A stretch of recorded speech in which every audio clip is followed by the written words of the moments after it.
Hey, I'm Casey. And I'm Lauren. And this is... Magnum B.I, the true crime podcast where we add a little bit of social justice commentary, a little bit of comedy, and I know what case I'm doing this week. Woo! Yay! I know we left it off on a bit of a cliffhanger last time, and that is no one's fault except my own. It's fine. It's so fine. It's so fine. I definitely don't do this every single fucking time. No. Not at all. No.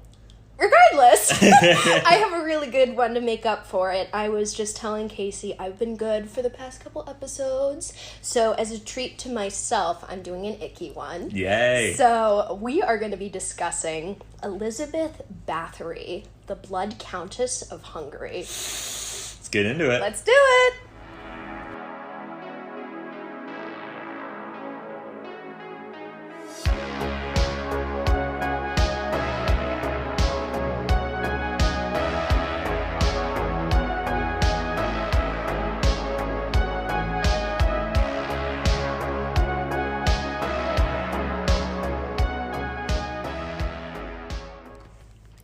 So, this episode, like I mentioned earlier, is going to be a little icky.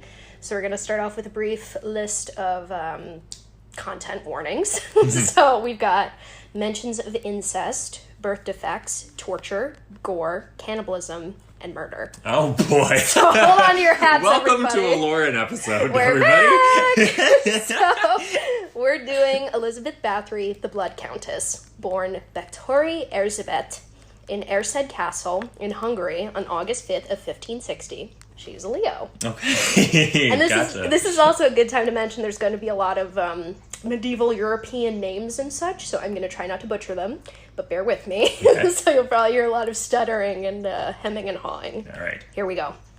She was born to her father, Baron George VI of Báthory, who was a brother-in-law to a past voivod of Transylvania.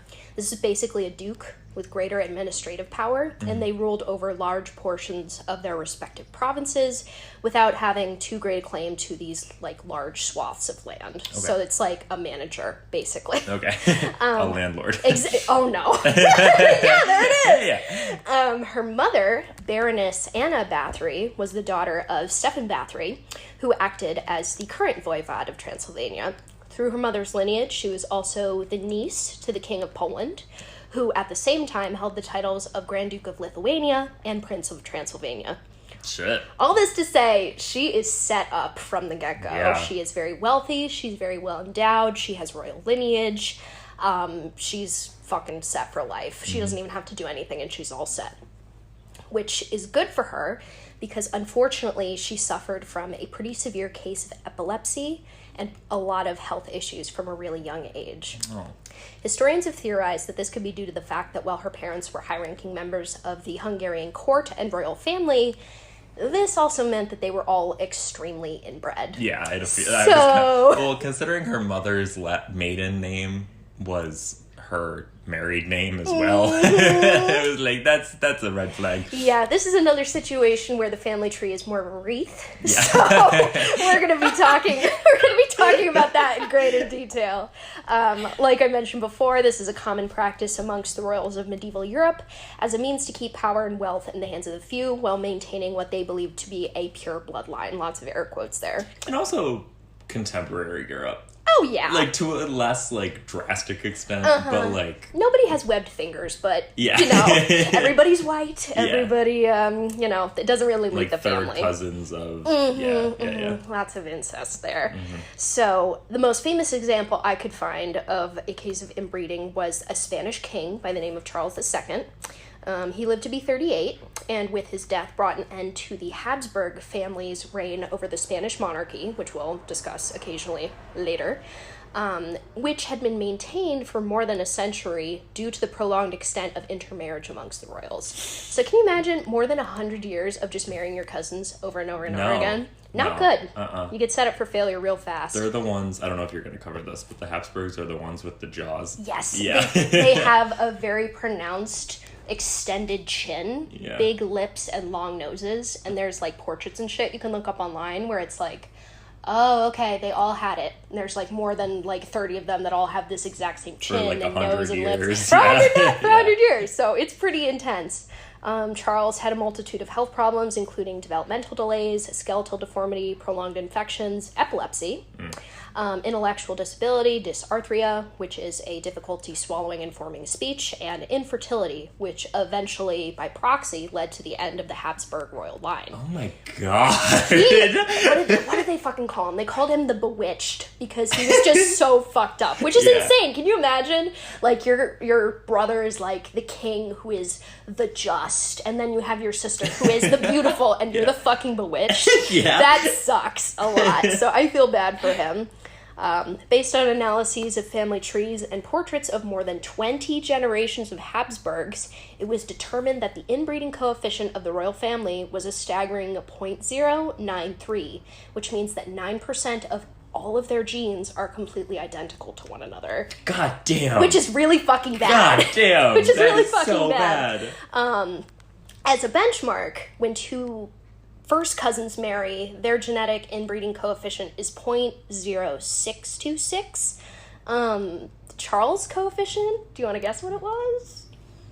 Like, so the other one was 0.0626? Yes. 0.1.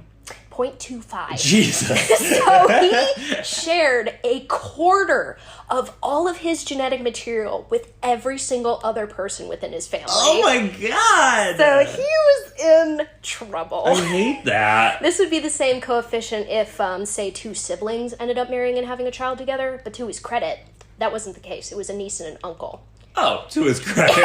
I mean, I know he probably had very little say in who he was marrying and everything, but let's not say to his credit. No, and like, that in and of itself also reinforces how inbred they all were, because a niece and an uncle should also not have the same genetic coefficient as siblings getting married. Yeah. That's really bad. So, all this to say, by virtue of Elizabeth's birth into the Hungarian royal family, more specifically as the byproduct of intergenerational incest, she had a lot of demons to contend with. She was not doing super hot. No. So throughout her childhood, unfortunately, she was exposed to violence, witnessing the brutality of her parents' regime as they would, discipline the gentry or, partake in acts of war. She had, a front row seat to that. And she was also dealing with bouts of epileptic seizures at the time. While the violence she was exposed to from an early age had a profound effect on her psyche, this wouldn't become more apparent until much later in life. It also kind of informed the methods by which she was treated for her disability, and I'm putting huge air quotes here, because medieval medicine is not exactly known for being A, effective, or B, helpful. There weren't really any treatments for epilepsy at this time that were backed by any kind of scientific fact or medical reasoning. They just assumed that it was the byproduct of either divine intervention or demonic possession. Yeah, I was going to say, they probably didn't even know what it was. Yes, so they're like, what is going on here, girly? Yeah. So, by proxy, their treatments were also unorthodox. Some common treatments for seizures included consuming mistletoe, gold, coral, ether, pieces of human skull bone, and blood, which is so bad. So bad. Imagine you just had a seizure. Yep. You're a child. Yep. You're in pain. Yep. All the time. Yep. And then they're like, here's a stew of Grandpa's head. Yep. And coral. Yep. Eat up, girl. Yeah. So, are you hungry? Exactly. So, there are some rumors that Elizabeth partook in some of these treatments, more specifically the consumption of human blood and bone, but there isn't really any concrete, fact or evidence. It's more so just he said, she said. Yeah. And this would be a continuing theme that followed much of Elizabeth's legacy throughout her life and her death. Most of which we know about the Blood Countess is information entwined in fiction. And this is due to the fact that as Elizabeth lived out much of her life in luxury, there were few people to bear witness to her daily activities that weren't sworn to secrecy or even held a high enough social standing to question her authority. Yeah, for sure. Even now, much of what we've learned about her behavior and the crimes she committed later in life are shrouded in mystery, which is why her legacy has inspired so many pieces of popular fiction. Ooh. So, Elizabeth's moniker of the Blood Countess stemmed from her penchant for torturing her servants and the daughters of the gentry over which she presided later in life. Instead of, and I don't know if you've heard this before, the myth that she would bathe in the blood of virgins to maintain her vitality and beauty, which is the most pervasive popular myth about her. But that's not actually true. Okay. As we'll discuss later on in the episode about the shit she actually did, it's actually kind of tame. Okay. But this myth in and of itself actually went on to inspire a host of cameos in popular fiction throughout the ages, including, but not limited to, Buffy the Vampire Slayer, The Rose of Versailles, DC Comics Secret Six, the 2005 opera Vampirus, the Castlevania video game series, the 5th season of American Horror Story, where a character with her likeness is portrayed by Lady Gaga. Her. And she's even theorized to be the original inspiration behind Bram Stoker's Dracula. Yeah, I was going to say the Transylvania thing, connecting that, I was going to say. It's either her or Vlad the Impaler, and people go back and forth between the two. There's no concrete evidence as to which was the direct inspiration. Well, when there are two in one location, Transylvania, babe, I think you can say that it might have been a compounded thing happening. Yeah, especially since she was so batshit insane. Yeah. So let's discuss what she actually did and why her legacy holds so much mystique and infamy. Me too. Period. Elizabeth was engaged at the age of 10 to a Hungarian count by the name of Ferenc Nadasdy, who was 15 at the time. Yeah. Thankfully, as far as medieval age gaps go, 5 years isn't the worst. But that doesn't account for their differences in maturity or personality or anything. This was a business transaction and an arranged marriage. So once they were married, once Elizabeth reached the age of 14, Ferenc gifted her a castle as a part of her dowry, the scenic, if not foreboding, Gothic castle Kostica, situated in modern-day Slovakia. She learned how to govern the surrounding province, farmland, and gentry from her husband and mother-in-law, and from the age of 14 onwards, her penchant for violence began to make itself much more readily apparent. Let's get into it. Ooh. It's fair to say that while Elizabeth had been exposed to violence throughout much of her childhood, her marriage to Ferenc only reinforced her behavior.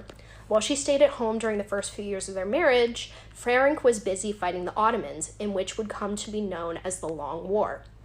His brutality and lack of mercy earned him begrudging respect amongst his peers and struck fear into the hearts of his enemies, earning him the moniker of the Black Knight of Hungary. Which is insane. Yeah. He's 19 at this point, and they're like, this kid is fucking crazy. That's so scary. Yeah. I can't even imagine. You're like, honey, I'm home. No. Bad. Not good. Oof. So they spent a good portion of the first couple years of their marriage worlds apart. But when together, the two made a fearsome duo. It is said that the two of them didn't have much in common, but would bond over their love of violence, and did so by torturing the servants of the castle and any young woman that happened to catch their fancy in the nearby village. Oh, shit. So they're like... It's giving Jeffrey Epstein and Ghislaine Maxwell. Absolutely is. They're like, do you like torturing young women? So do I. Yeah. Oh my god, babe, you shouldn't have. That's so... Another virgin? My bathtub's still full. Yes, exactly. It's what the hell is wrong with these people? Let me see. Ferenc even went on to teach his wife new torture methods, and through this, their love, bloodlust, and cruelty grew. Yeah. For example, he gifted her this glove that had clawed nails, so she could discipline the servants more effectively. Oh my god. And she was like, oh baby, you shouldn't have. And he's like, here you go, doll, enjoy. Which is so fucking gross. What the hell? I know, right? It's like, oh, you guys really don't think that these people are people. Yeah. You really are hitting them with the subhuman classes and shit. Yeah. Which is from bad. Your castle. Oh yeah, the big Gothic castle Kostica. Kostica. So, while Ferenc's influence cannot be understated, there was another individual who fostered Elizabeth's sadistic tendencies. A woman by the name of Anna Darvoya, a servant that was a part of the Nadasdy family for many years. In the words of Steve Thuninson, who wrote the article that I reference a lot throughout this. Whereas her husband taught her to torture, Anna taught her to kill. So she is a crazy lady. Oh my god. Yeah, we're getting right into it. Once Anna joined Elizabeth's inner circle, it said a change came over her, and she grew even crueler. During this period, many of Elizabeth's servants' girls would mysteriously die, and under the watchful eye of Anna, their schemes grew ever more sadistic. Unfortunately, like we mentioned earlier, this was not uncommon for the time period, as royals would view their servants and surrounding gentry as completely disposable because they were lesser than their own pure, perfect royal bloodline. Yeah. So, any questions or concerns raised by the family members of the missing or dead servant girls would quickly dissipate once Elizabeth caught wind of accusations and exercised her power to lord over anyone who questioned her behavior. Shit. So she would immediately, like, send her little guards out and be like, Yeah. I don't know what you heard about my little magic glove, but it isn't true. So nice try, and asshole. also, it doesn't matter if it's true, because I'm going to keep doing it anyway. And I'm going to kill you if you say anything. Yeah. Exactly. So her social standing put her in a position above the law. She was the law. Yeah. She wasn't able to fully stop rumors that would circulate throughout her province. So this would eventually lead to her being questioned by some priests who were, like, being bombarded, basically, with these requests from the castle, like, oh, yeah, another servant girl mysteriously died. Would you come and do a funeral for us, please? And then next week it would be like, hey, there's 2 more. And they're like, girl, what the fuck are you doing? Yeah. So one of the priests even went on to insinuate that her actions were, you know, displeasing and angering towards God. And he wanted the body of one of the servants exhumed so they could examine, like, the actual cause of death. Okay, 2 things. 1, as if the Catholic fucking Church didn't kill tons of people back then. I think they were Protestant, but same difference. Same difference. Okay. Like... Well, that kind of removes my second point. But I was also going to say, like, if anyone's going to check this family, it's going to be the church. Oh, absolutely. Because, like, historically, and I don't know if it's a Protestant church, I don't know if this is the same, but historically, like, the Catholic Church has been the only body that rules, like, above the monarchy. Exactly. But I don't know if that is still accurate in this case, but... In a roundabout way. We'll get to it in a little bit. Okay. Yeah, they wanted to exhume the bodies and, like, examine them because Elizabeth kept saying all the girls were dying of cholera, which, like, did not make sense. It's like... And I'm just, like, fine. Yeah. Like, it must have been all the bone soup. And like... it's... Yeah, exactly. It's just simply, I'm consuming so much blood, from which I'm not going to tell you my source. Yeah. That I'm fine, but all the other girls whose cholera-infested blood I've been drinking are dead. So, like, you know, it's whatever. In retaliation, Elizabeth threatened the priest and insinuated that her, like, powerful extended family wouldn't tolerate this kind of conjecture, and they were going to come for the church. So that shut him up real quick. Yeah. She's like, my dad? My uncle, who is the king of Poland, is gonna sue your ass, so shut up. My uncle, who is the king of Poland and also my half-brother. Yeah. And also my second cousin. And also my third cousin is gonna get you, so shut up. And so they did. However, this wouldn't remain true for much longer. Unfortunately, in 1601, her husband, Fenric, fell ill. The exact identity of his illness is still to this day unknown. Cholera. But someone wanted a little tiny taste of his skull bone. It was crazy. Delicious. But his illness began with a loss of function in his legs before he would die 3 years later. He was 48, and the two had been married for 29 years, which is honestly, for the time period, kind of impressive. Yeah. Number 1, I can't believe they both lived that long. And number 2, I can't believe they didn't hate each other. Or maybe they did. I don't fucking know. Well, him being away at war. Oh, yeah. And killing people all the time. It gave them, like, an opportunity to miss each other. And gave them something to talk about. Yeah, he would probably come back and she'd be like, tell me all about the blood loss. Like, it was probably, like, they probably bonded over it. Oh, yeah, and she's like, and then tell me how you took off their heads. And he's like, oh, baby. Yeah, it's their pillow talk. Yeah, exactly. But by this time, Elizabeth was 44, and in a show of solidarity, adopted her husband's moniker as she spiraled even deeper into her ongoing descent into unchecked sadism and began calling herself the Black Widow, which kind of badass. Yeah. But really, really awful, really gross. From this point on, if you can believe it, she grew even crueler, making the torture and slaying of the young women her full-time preoccupation. Alongside her duties as Countess, if she wasn't busy doing royal shit, she was in the castle's dungeon with her main bitch, Anna. Oof. So, by this point, her desire for bloodlust had grown so great that it was becoming a hassle to replace the members of her waitstaff. Oh my god. And to put that in perspective, this is a ginormous castle. They had like approximately 400 servants at any given moment. Holy shit. And they were like, you know what, this just simply isn't a sustainable business model. So to cut down on turnover, she began luring young women from the surrounding village to join her in the castle before they would be brought to the dungeon, tortured, and killed. Holy shit. Yeah. How did you not run out of people? Exactly. So she's going fucking nutso. She's like, bring them here. I'm bored, bitch. I'm bored. So, ew. We can kind of gather that the extent of her cruelty wasn't simply murder for the sake of it. She clearly enjoyed devising new methods for which to torment the girls with. For example, and this is one of the tamer ones, if a mistake was made in the sewing of a garment, the torture would include the use of long needles, which...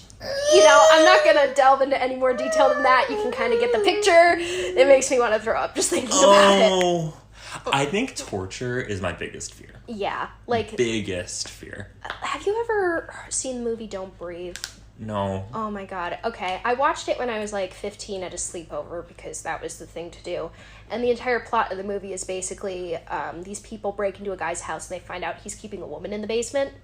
Which is, I think, arguably my biggest fear after, like, heights. Like, being held captive and tortured for years, that is a fucking nightmare. And this, bitch, what the fuck is wrong with you? Because I think we think about these old cases, and it's like, when you pass, even like with Blood Countess, when you pass a certain period of time to where, like, the society is so different, you, like, kind of remove yourself from it. Yeah. But then when you really think about these women...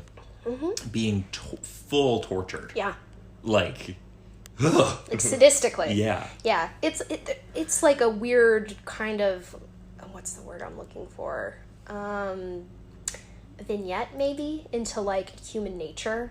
Like, why do we do this shit? And how has this been going on for so long that even nowadays, like you said with Jeffrey Epstein, this is something that can persist? Power and control. Rich people and power and control. It's fucking freaky. I hate it. Yep. So these girls, if they were lucky, would escape with their lives, like possibly like missing a finger or maimed.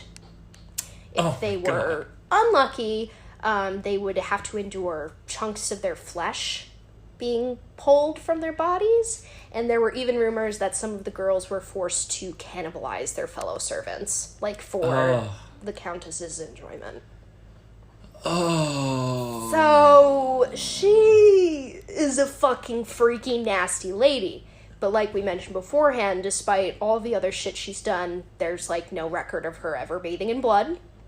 Which is, like, you know, come on, guys. You could have, like, included the part where she was using the needles. I think that's a lot spookier than her wanting to be like, ooh, I'm gonna be young forever. I need to take a bath in virginal blood. But that's just me. Okay. I'm sorry, I keep cutting you off, but that, like, the fact that the bathing in blood was, like, implemented later as part of, like, pop culture, it makes it sound like she did all this stuff to, like, because she was, like, jealous of their, like, youth and their beauty and vain, when in reality she was just, like, evil. Yeah. Which I'm gonna say it is incredibly misogynistic. Yeah. Because it's like, you know, women can't be evil for the sake of being evil. It has to be because they're vain and vapid and stupid and they want to be young and beautiful forever, not she's just a fucking freak. Yeah. You know? It's like that horrible archetype of like the older woman who's like jealous of the new young woman on the scene. Mother Gothel and Rapunzel. Yeah. Like, think of any, like, evil stepmother story. Yeah. It's very, very pervasive, which is very interesting. I wonder if this is where that comes from. I don't know. I would have to do more research. But back to the story. Despite the extent of her cruelty, blah, blah, blah, no bathing in blood, like much of the popular fiction she finds herself in nowadays, this is just a wives' tale that has lingered due to its absurdity while still being on par in cruelty with many of her other crimes. Now we're in 1609. Anna Darvoya dies of a stroke. So now her main torture buddy is dead. Yeah. Boo fucking who. Yeah. Oh. Anya. Oh. Haunted by loneliness and the growing accusations against her, along with the inevitable collapse of her kingdom's wealth in the face of the ongoing Habsburg-Ottoman War, ding, ding, ding, we bring him back, she spirals further. Elizabeth decides that she needs to rebuild her fortune. You know, killing servant girls and the members of her gentry doesn't pay the fucking bills. So her solution is to open a boarding school for the daughters of the Hungarian aristocracy and have them pay to send their children to their death. Like, this bitch is fucking crazy. Oh my god. Yeah. Imagine. I literally cannot even fucking imagine. And of course people talk too, so it's like, are you sending your daughter to the Blood Countess's boarding school? Have you heard from her? Me too, girl. Yeah. What are you fucking doing? I'm picturing the school from Zoe 101. I've never seen it. Oh. I haven't. We'll get to it. We'll have to look up pictures later. But she, by this point, has like fully descended into sadistic insanity. She opens the gymnasium, which she like advertises as a like manners and finishing school for young women.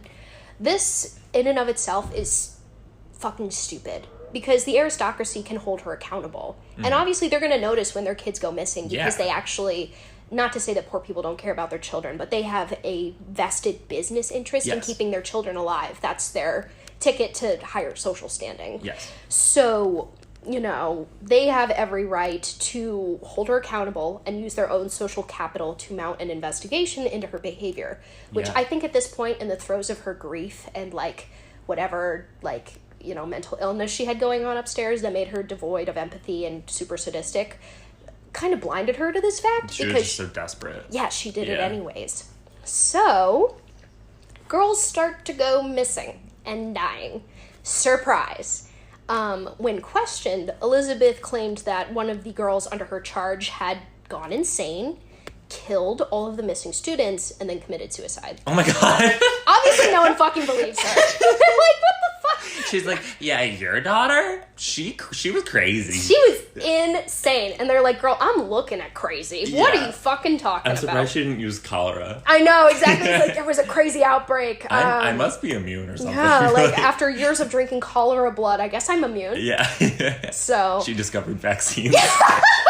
And that's the happy ending, folks. Yeah. Thank you for listening. But as the accusations mounted, the other members of the aristocracy took the investigation into their own hands and went to the highest authority in the land, King Matthias II, the Holy Roman Emperor. Jeez. So they're like, get this crazy bitch now. So, implored by his court to investigate the wrongdoings of the Countess, Matthias launches a formal investigation into the gymnasium and Elizabeth's actions. The investigation itself was carried out by the king's most trusted representative and a close personal friend of the Nadaski family, which, as we'll remember, is her husband's surname. The investigator's name was Georgi Thurzo, and he's going to be the hero of our story. Aw, Georgie. So let's discuss Mr. Thurzo. He went around and interviewed the parents of the victims and spoke to servants who had survived the Castle Castilla and began to piece together Elizabeth's depravity.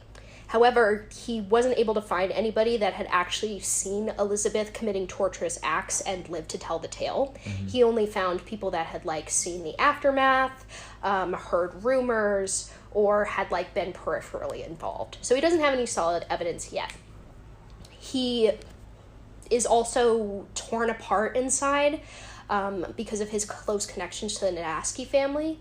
He used to be really close with Ferenc before he died, and he actually ended up promising Ferenc that he would look out for Elizabeth. Oh, shit. So he... Oh, that's tea. Yeah, so he's, like, torn up inside. He doesn't know what to fucking do. Yeah. How could he protect the widow of one of his closest friends while also bringing her to justice at the same time and maintaining his loyalty to the king? Maybe he's not the one to investigate. But, I mean, it sounds like he does a good job, but like... Oh, he does. So what he ends up doing is he is, understandably distraught. He writes a letter to the remaining Nadaski family members and asks for their advice. In the most frustrating turn of events, they create a secret agreement and decide that she would not go to trial, but he could continue his investigation. What? So, basically what happened is they give their blessing for Thurzo to continue the investigation so long as Elizabeth would not publicly bring shame to their family name. Oh, shit. So, they all knew she was guilty. Yeah. They all knew that she was doing some fucked up shit. However, to protect their image, they asked she be sent directly to jail to avoid the humiliation of a public trial. So they're like, get her, but you can't tell nobody. Oh my God. Which, honestly, I think, since everybody in, the surrounding Castle Castilla gentry knows, she's fucking terrible. It's an open secret at this point. It's like an admission of guilt at that point, yeah. So, it's not like any more harm would have been done if they had, exposed her. Yeah. But then again, maybe they're worried about their hoity-toity friends in the court and not, public opinion, but whatever. Besides the point. I think back then... trial was very theatrical too. Oh yeah. So it wouldn't have. Yes. So it wouldn't have been innocent until you're proven guilty, civil court thing. Mm-hmm. It would have been we're taking her there. We're gonna make up lies about her. We're gonna embarrass her. Mm-hmm. And they were probably just we know she's guilty, so we can just. I think their idea of trial and our idea of trial are very different. Yeah, true. It's not justice as we know it today. It's more so this person is guilty until proven innocent, and we're gonna torture them. Yes, which probably wouldn't look good for their family name. But whatever. She's already done a bunch of reprehensible shit, anyways. So, by 1610, Thurzo believed he had gathered enough evidence to confirm Elizabeth's guilt. But he wanted to make absolutely sure. So he arranged for himself and the Holy Roman Emperor to have dinner at Castle Castilla with the Countess. So they wanted to confront her. So Elizabeth knew something was going on. Why would the king show up at her shitty little castle in the middle of Slovakia? Yeah. So she's pretty nervous throughout most of the meal, but things go fine up until dessert. Uh-huh. She presents Thurzo and the Emperor with a cake. After the first bite, the two become very sick. She tried to fucking poison them. Oh my God! She tried to poison the Holy Roman Emperor because she knew that they were going to get her ass. So thankfully, no one will question that. Exactly. So thankfully, the two realize they've been fucking poisoned and they narrowly escape with their lives. Oh my God! Right? This woman. So you were off your damn rocker. On New Year's Eve of the same year, Thurzo returns with a group of armed guards to arrest Elizabeth. They appear at the entrance to the Castle Castilla and see the Countess and one of her maidservants appear and begin an incantation. They're trying to fucking bewitch Thurzo and cast a spell on him! What's happening? So they recite the incantation and try and cast a spell on him to kill him and protect Elizabeth, and then they run back into the castle. They enter in hot pursuit. Upon doing so, they discover the mutilated remains of a servant girl in the doorway. As they follow them deeper into the castle, they find more bodies, and they can hear screams coming from the dungeon. So it's like a fucking horror movie. Oh my God. Yeah, it's intense. So they, follow them to try and catch Elizabeth, and they enter the dungeon, which they realize is a torture chamber. Upon entering, they discover Elizabeth's ladies-in-waiting actively participating in the torture of multiple servants that were imprisoned therein. And finally, after all of these years, take it upon themselves to arrest the Blood Countess. So they fucking catch her in the act! They get her mid-torture! Oh my God! Which is, insane. Number one, she didn't think to stop as they were here. They're like, we'll just bewitch them. Yeah. And we'll go back to what we were doing, because that's obviously more important. But, imagine you just get poisoned. Yep. At the dinner table. Yep. And then you wake up and someone's standing over you like, bubble, bubble, coiling trouble. I'd be like, what? I have Newt Crowfoot. You will die. What the god. So, okay. Let me backtrack a tiny bit. I got carried away. They didn't actually see Elizabeth actively participating in the torture. She was just, like, there, like, watching. Well, it's in her home. Exactly. And they were like, you know, whether or not she was actively participating at the time, Thurzo was like, you know what, your involvement, whether big or small, is grounds for an arrest. Mm-hmm. So, you know, she's fucking guilty. They take her away. Immediately, she's like, no, I didn't do this. It was the maidservants. I couldn't stop them. I was scared of them. And it's like, girl, shut the fuck up. Shut the fuck up. You are crazy. Yeah. So, obviously, Thurzo didn't believe her. And in an act of poetic justice, throws her into her own dungeon and locks the door. Yeah! Get fucked! Yeah! Get fucked on, Elizabeth. So... Oh, that's yeah. So they put her in her own dungeon, and the trial, in its, like, secrecy, begins. When all is said and done, 306 witnesses testify against Elizabeth, including her own ladies-in-waiting. Shit. Which resulted in the full extent of her murders coming to light. The final count of victims ranges anywhere from 80 to 650 people that she allegedly tortured and killed. Since this is the 16th century, we don't have exact numbers, but, like, that's the range. But still, 80 is the low end that of is the range. Still so fucking many. Yeah. It is completely reprehensible and disgusting. Holy shit. The ladies-in-waiting also were given their own public trial for their involvement in the torture, because they were, like, also actively participating and, you know, probably having fun with her at the same time. So they were sentenced to death, before which they were each in turn tortured as well. Ooh. So, karma. Fuck. Karma. Yeah. However, as we mentioned earlier, Elizabeth, unfortunately, was never actually put on trial. She had her own little secret arrangement, and Thurzo kept his word to the Nadaski family, making sure that, you know, she was arrested and then confined for the rest of her life in the dungeon of her own castle, where she had inflicted far more gruesome acts many times before.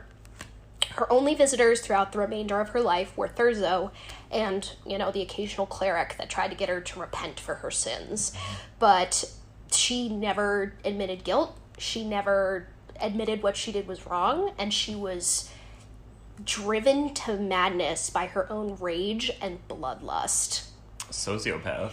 She, like, would verbally abuse Thurzo anytime he came to visit her, to, like, check on her. And at one point, he ended up saying to her at the end of her life, which this quote is fucking badass, so prepare yourself. You are in the last months of your life. You do not deserve to breathe the air on the earth or see the light of the Lord. You shall disappear from this world and shall never reappear in it again. As the shadows envelop you, may you find time to repent your bestial life. Oh! Period. And he's like, fuck you, bitch. Rot in your own dungeon. Holy shit. Like, she's fucking crazy. I'm shocked they didn't kill her. I know. Well, it's because she was a part of the aristocracy. They couldn't, like, give her justice. Or, like, what's the word I'm looking for? They couldn't, like, hold her accountable to the same extent, which is really shitty. I guess, but I mean, think about, like King Henry killed all of his wives, and, like, the Bloody Mary killed people, like... But it would look bad. I think it looks worse to... I mean, I'm glad they arrested her. I'm very... That's kind of shocking to me that they even did that, but, like... I don't know. Yeah, I agree. I don't think the punishment she received fit the crime whatsoever. I would have liked her to have gotten the old, you know, what's the... blood begets blood kind of thing. Yeah. I mean, I'm not here for capital punishment, but also think this is 1607. In my opinion, I think they should have given her to the gentry. Let her get them. Restorative justice. Exactly. Yeah. Reparations. I agree with that so all hard. of their daughters. Because they tortured the ladies in waiting. Who realistically could have been just trapped in it. You know, like, we don't know that they enjoyed it. Yep. There was one woman whose name I'm forgetting at the moment, who received a lighter sentence because she would, like, try and bring food to the victims. So she was only in prison for life, while the others who, like, actively participated were put to death. Yeah. But coming back to Elizabeth, On August 21st of 1614, she dies in her own dungeon, completely alone. She's buried in the Kostitcha cemetery, but was exhumed shortly after due to, outrage and public outcry, because they didn't want the murderess of all of their children to be buried alongside them. Yeah. So, they took her body out of the ground and moved it to the Báthory family crypt. However, when the crypt was opened in 1995, her body was nowhere to be found.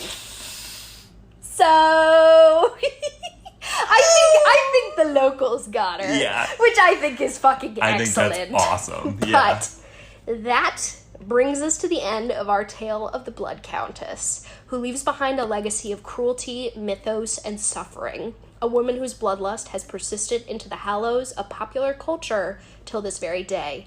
Whether or not she bathed in the blood of virgins physically, she surely did metaphorically, bringing pain and suffering to the gentry over which she was supposed to lord and protect. The vampiress of Hungary may still even be lurking somewhere in the bowels of Transylvania, or haunting the halls of the castle Kostitcha. More likely, I would assume her remains have been returned to the people upon whom she enacted the most cruelty, assumedly to get their just revenge. Thank you! That was so good. Thank you. Oh, that's crazy. Like I said, that was an icky one, but I tried to make it as not nasty as humanly possible while still preserving a lot of her cruelty and kind of fleshing out why she's, so famous till this day. Yeah. Do you have any theories for why she did all this? Honestly, I'm thinking a lot of it comes down to the incest, because I'm assuming, just based on, who was it, Prince Charles II, who had his own developmental delays, there may have been some kind of, empathetic disconnect in her brain to, have her be so invested in all of this violence. Her marriage to the Black Knight of Hungary also didn't help. Yeah. And Anna's influence also did not help. Yeah. And the fact that there was, no one to hold her accountable and be like, hey, girlie, don't fucking do that. Not even the church. She didn't care about morality or religion or any of that other shit that's used to, hold a lot of people in line. I just think it's a lot of unchecked power, a lot of undiagnosed mental illness, and a lot of really bad influences. Yeah, I agree with all of that. And then you add in being desensitized to violence from a really young age, and literally being fed, theoretically, being fed allegedly, human, blood and skull remains as a means of getting better. Yeah. I think all of what you said and those things connected sort of just set her up to be a really bad person. Yeah, plus, when you're, raised from such a young age to believe that you are, above everyone else on the planet, you have, some God-given right to do whatever the fuck you want and not be held accountable. Yeah. You just have no empathy for other human beings, especially when you're I am God's chosen... what's the word I'm looking for? I'm royal, Yeah. Human beings don't fucking matter because I'm above them. I'm more connected to God, which was, a big thing of, religious European monarchy shit. So, yeah. I think she was just a little fucking mad with power, to say the least. I agree. Damn. That was a good one. Thank you. Well, I loved that one. Thank you. Yeah. I had a lot of fun doing the medieval one. I know you usually do ones that are pretty recent, and I'm usually the one that does, older stuff, so I think that worked out pretty well in our favor. Yeah, for sure. That was super good. On brand. Thank you. Brand. Thank you very much. Okay, so we were like, what are we gonna banter about at the end of this episode? Yeah. So this week, I met Lauren's family. It's true! For my birthday, we all went out to a restaurant. We got some beers. Casey got to meet my mom, my dad, and my grandma and hang out with my sister again. I love them. I had a really, really nice time. It was so sweet because my parents prefaced this, because they offered to take Casey out with me to lunch to get to meet him finally. And I know you guys are listening, so hi. Hi. They were like, we've heard nothing but good things, and I hope he's prepared. I felt ready. I felt ready. And I said to him, after you meet my folks, you will understand why I am the way that I am. Yep. So do you think that was true? Yep. I really like them a lot. Yep. I really, her dad wore rainbow Crocs, like rainbow tie-dye Crocs. Yep. And I immediately complimented them. And he was like, thank you. Like, he was so happy. I don't know. They're great. And your grandma was super, super sweet. Thank you. And I love your sister. I had a really nice time. And then Lauren met my family. I did. Your family reminds me a lot of my family. I think they're really similar. I said the exact same thing upon meeting your folks because holy crud, like especially like some of your mom's mannerisms, I was like, oh my god, that's my mother. No, our moms are really, I think they get along. They're really they would similar. Get along really well. Do you know, you definitely don't. Do you know your mom's Myers-Briggs type? Oh, it probably has to be an INF something or other because that's me as well. Okay, and a lot of our personality stuff is very similar. Yeah. But no, we had a very nice time. My family talked about eating Lauren's rats. Yeah. Sorry. Because oh my god, I get to his place, right, and his grandmother, so sweet, immediately he's like, Casey, you always have the prettiest girlfriends. And so I was like, oh, this is gonna go great. We sit down at the table because I got invited to a family barbecue, and his dad says something to the effect of, I hope you don't mind chicken sausage, I've heard it tastes just like rat. And I was like, what? And then his grandmother goes, you know, I've eaten rat before. Like, and I was like, what? And Casey leans over and goes, she grew up very poor. And I was just sitting there like, oh my god. She didn't. That's a full lie. He was fully fucking with me, but I was like looking at him, like waiting for the laugh. And they were just kind of looking at me and smiling. And I was like, oh my god, oh my god, I'm not safe my here. god, my babies. It felt like Get Out. It fully felt like Get Out. I didn't want to say it, but I was getting inklings. I was like, hello, hello, hello.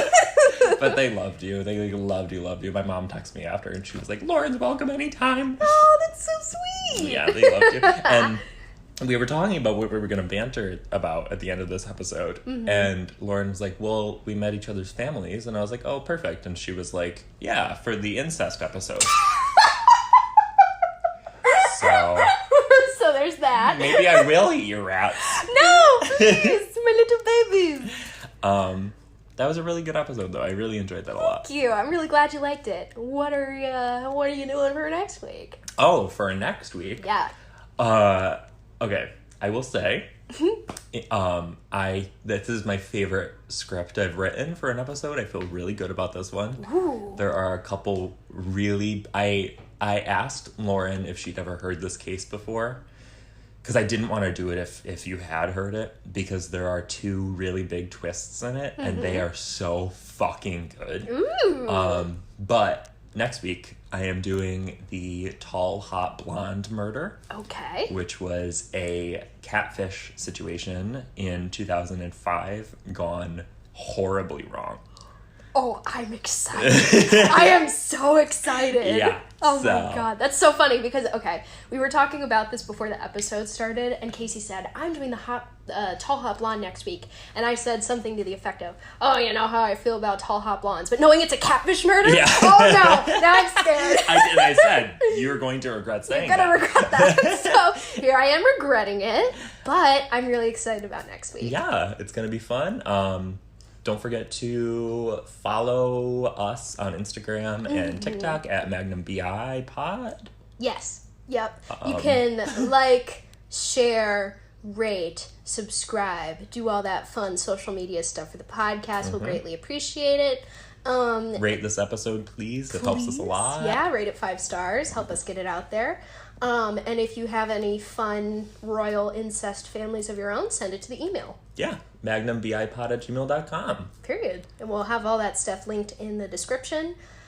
So yeah. Yeah. Thank you guys so much for listening. Thank you for listening. And we'll see you next time. Magnum B.I. Bye.